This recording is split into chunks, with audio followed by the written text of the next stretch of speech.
check natin itong bagong pinadala sa atin na Shisuo A6 na microphone.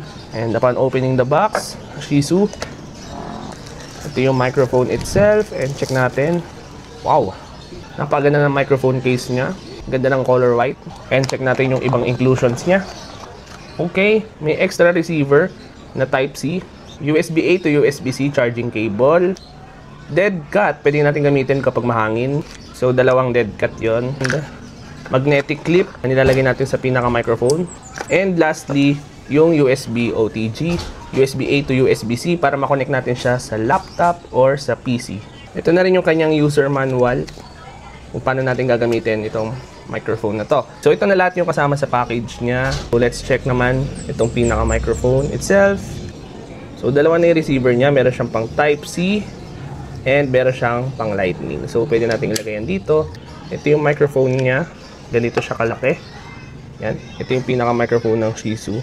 This is the color white variant. So ito yung magnet clip niya. So talagang makapit yung magnet niya kasi meron siyang connector talaga dito. So ito yung color white ng Shisuo. Meron siyang matte texture here. And ito naman yung kanyang microphone. Yung variant na meron tayo is dalawang transmitter. Ito naman yung dalawang receiver. Yan. So ito siyang lahat. Napakaganda guys. Yung charging case niya, may bigat siya ng konti. Maganda yung quality ng pagkakagawa niya. Hindi loose. And magnetic din siya guys. USB-C for charging. So lagay na natin lahat.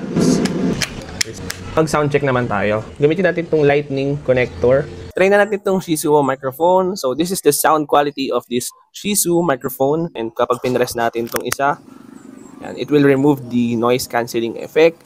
And this is the sound without the noise cancellation effect ng ambient noise dito sa paligid ko. And kapag naka-yellow naman, this means na meron ng reverb. Do, re, mi, fa, sol, la, ti, do. So, and we're back again sa pinaka-default settings ng microphone na to. And ganito naman yung itsura niya kapag ikinabit natin sa ating damit. So, magaan lang siya. So, hindi siya nakaka-affect dun sa suot natin. So, this is the sound quality of this Shisuo mic kapag nakakabit sa ating damit. And this is the quality of Shisuo mic na walang noise cancellation na nakakabit sa ating shirt. This is the quality of Shisuo mic na may reverb. Ito naman yung sound ng Shisuo mic na walang noise cancellation and malapit siya sa aking bibig. So, what are your thoughts about this microphone? So, kayo na makakahusga guys kung maganda ba siya. So, meron silang variant for USB Type-C and USB Lightning. So, check nyo na lang dyan sa yellow basket down below. Please like, share, and follow for more.